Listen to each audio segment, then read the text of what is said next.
Salve, salve pessoal, tudo beleza com vocês? Aqui quem vos fala é o professor Franklin Brasil, pela Universidade Corporativa UniEducar, no curso Eneagrama, a busca pela essência. Estamos na nossa terceira aula e nela contextualizaremos os 9 eneatipos.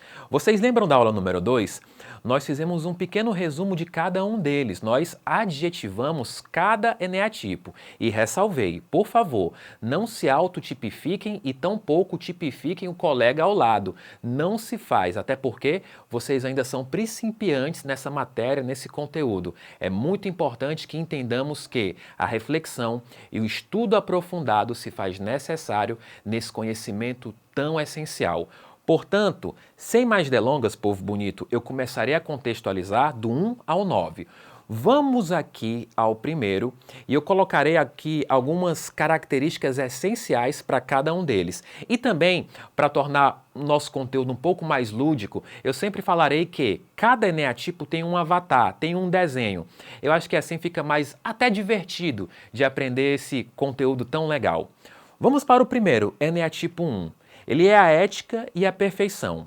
Pode liderar pela integridade e pelo bom senso, ou então sucumbir pelo perfeccionismo e o ressentimento. Escolhamos um avatar para ele, um robô, aquele que faz tudo muito correto. Então, gente, o tipo 1, ele é aquela pessoa que tem o compromisso com a moral, com a ética e com os bons costumes. É aquela pessoa que se esmera, se esforça para fazer bem feito e quando não sai, se cobra muito. É por isso que é chamado de o perfeccionista, porque tende a buscar a chamada perfeição. É aquele aluno ou aluna que quando tira um 9.7 vai até a mesa do professor e discute com ele o porquê de não ter obtido a nota máxima e pergunta: professor, o senhor me tirou 3 décimos, faça-me o favor de colocar os 3 décimos. Aliás, favor não, eu trabalhei por eles e eu mereço tê-los, portanto, a minha nota é 10. O tipo 1 é essencialmente uma pessoa trabalhadora, gosta muito de obter tudo através dos seus esforços. A questão é que com essa história de perfeccionismo, além de se exigir muito, acaba exigindo demais dos outros. E aí, sem perceber, de maneira inconsciente, acaba incorrendo no erro da pessoa ser rabugenta. Torna-se um rabugento, porque cobra demais dos outros e aí os outros, por vezes, podem sentir-se acanhados, podem ficar chateados e tendem a se afastar do tipo 1 quando ele está mal trabalhado. É importante destacar que, se está pairando para vocês nesse momento essa dúvida, destaco que não existe eneatipo ruim ou não existe eneatipo bom. O que existe é um eneatipo bem trabalhado e mal trabalhado. Todos os eneatipos, quando não estão bem trabalhados, eles são chamados de desintegrados. E aí qualquer um deles torna-se um chamado porre. O tipo 1, quando ele está mal trabalhado, ele de fato se torna uma pessoa muito difícil. E para facilitar a nossa compreensão, eu vou lançar-lhes aqui algumas analogias, algumas cinematográficas até. Citemos agora o filme Diabo Veste Prada. Vocês lembram de uma personagem famosa chamada Miranda, da alta costura, uma mulher poderosa, chique e que era muito respeitada no mundo da moda? Pois bem, a possibilidade da Miranda ser um tipo 1 mal trabalhado é enorme. Ela era muito exigente, ela cobrava demais das pessoas e com isso ela até as tinha na mão, mas ela não tinha amizades genuínas. Então, meus amigos e minhas amigas, o tipo 1, ele é maravilhoso no sentido de ele alcançar seus objetivos. É um trabalhador por excelência. Todavia, no entanto, ele incorre no erro de se cobrar demais e cobra muito dos outros, impossibilitando a ele tornar-se um líder primoroso, porque tende a ficar incompreensivo e chato. Me perdoe até a redundância. É importante que ele reflita, é importante que ele faça o exercício da autorreflexão para que ele tenha um encontro marcado consigo mesmo e possa verificar aonde está falhando na condução dos seus relacionamentos. Quando ele tem essa compreensão, quando ele tem essa humildade, ele tende a arrefecer, respirar melhor, compreender melhor os outros e aí se torna um profissional a toda prova, que entrega na data, que faz organizado, que faz bem feito e que sim, busca o 10. E não tem problema nenhum em buscar o 10. A questão é que agora ele não acha que tem que ficar se cobrando o tempo todo a ponto de adoecer e muito menos de cobrar os outros o tempo todo a ponto de deixar os outros enfermos. Esse foi o tipo 1. Ressalvo-lhes, existem livros maravilhosos que falam do tipo 1 por mais de 35 páginas. Evidentemente que eu não vou ter uma hora para falar para vocês a respeito do tipo 1, porque senão não caberá aqui no nosso curso. Mas é importante que nós leiamos os livros e ao final do curso e no transcorrer dele também farei muitas indicações literárias para que vocês aprendam mais. Esse foi o nosso eneatipo número 1. Vamos agora para o nosso eneatipo número 2. É o amor e ajuda. Ele pode brilhar pela generosidade e pelo poder da cura, ou então ver-se obrigado a lutar contra a adulação e possessividade. Vamos encontrar um avatar para ele? Pensem agora na fadinha. A fadinha. Meus amigos e minhas amigas, o tipo 2, esse ajudador e esse amoroso, é uma pessoa que quer o bem dos outros. Fica feliz, fica regozijado quando observa que os outros se tornaram pessoas campeãs e felizes nas suas vidas. Ele é um ajudador, ele é uma pessoa muito bacana. Ele é alguém que, se puder, vai doar o que tem para ajudar o outro, em prol do próximo. Ele é um ajudador. Contudo, todavia, assim como o eneatipo 1 tem um probleminha da raiva, o tipo 2 também tem o seu probleminha latente. Ele fica muito orgulhoso. Sim, ele é uma pessoa muito orgulhosa. O que acontece? Quando ele não está integrado, quando ele não está bem trabalhado com ele mesmo, ele acha que, ao presentear as pessoas terão que oferecer uma contrapartida para ele. E não é dinheiro não, tá? E não é outro presente não. É simplesmente o muito obrigado. Você é especial. O tipo 2 ele torna-se orgulhoso por causa disso, porque ele quer ser percebido como alguém especial.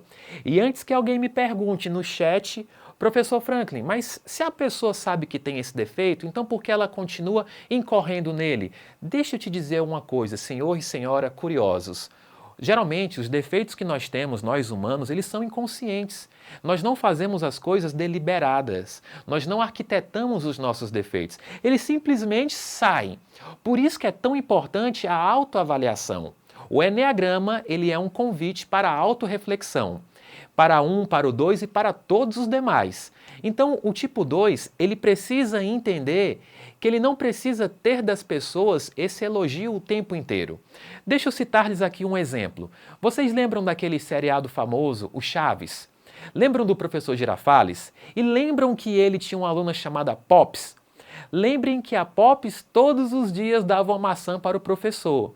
Isso é legal. Ser gentil com os outros é maravilhoso. O problema é que a Pops, prestem atenção, inconscientemente ela saiu da zona de ajudadora e atravessou o limite disso e se tornou uma bajuladora. A Pops, de ajudadora, transformou-se em bajuladora. E o que aconteceu? O professor Girafales percebeu, não gostou e passou a tratar a Pops de uma maneira, digamos assim, antipática.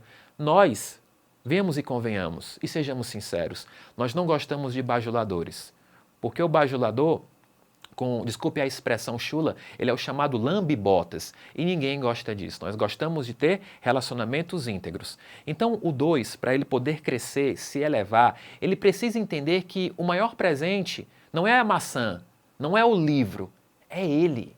Ele ou ela são os maiores presentes. Ele não precisa viver aquela eterna aflição para poder agradar aos outros. Ele precisa ser ele mesmo. E quando ele não ouvir do outro, você é especial, tudo bem, bola para frente, fila que segue. Esse é o tipo 2. Vamos agora para o nosso eneatipo número 3. O 3 é o chamado desempenho e sucesso. Pode tornar-se um inspirador, um exemplo de excelência ou autenticidade, ou buscar o sucesso e o status a qualquer custo. O avatar dele, o sol orgulhoso. Gente, o 3 cognitivamente é muito inteligente. Nós também o chamamos de o camaleão, porque ele consegue adaptar-se em qualquer situação, em ambiente. Ele também pode ser chamado de autodidata, porque ele tem uma capacidade de compreensão dos assuntos extraordinária. Ele é muito inteligente, ele é muito capaz e ele alcança os mais altos patamares sociais e profissionais.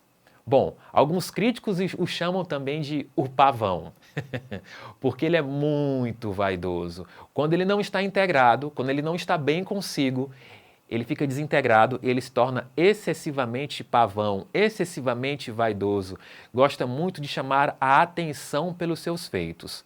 E aí, além disso, sabe qual é um outro defeito que ele tem? A mentira. A mentira de si mesmo. Como assim, professor Franklin? Ele é um mentiroso?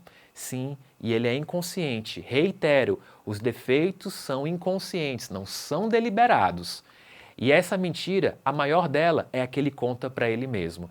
De tanto ele tentar se integrar, de tanto ele se tornar um político, ele politizar as relações dele, quando ele vai colocar a cabeça no travesseiro, ele pode se perguntar, mas que tipo de música eu gosto? Que tipo de roupa eu aprecio? O que é que eu gosto na minha vida? Porque ele está vivendo apenas para se integrar, para fazer parte dos grupos, se integrar às pessoas e à sociedade. Por isso que nós o chamamos de o auto-engano, a mentira de si mesmo.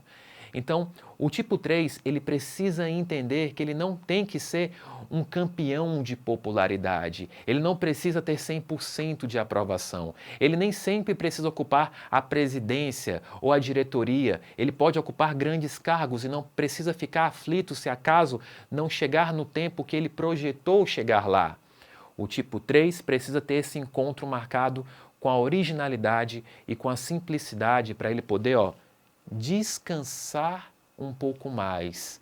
Ele não precisa viver apenas de status. Ele não precisa exibir os seus feitos para que ele seja feliz. Meus amigos e minhas amigas, essa foi a aula número 3 e nela nós vimos a contextualização dos eneatipos 1, 2 e 3. Lembrando-lhes, ressalvando-lhes sempre, esse é um estudo que requer debruçamento, requer reflexão, requer inquietação para que cada vez mais mergulhamos nas profundezas do nosso ser e nos percebamos como seres que precisamos sempre melhorar.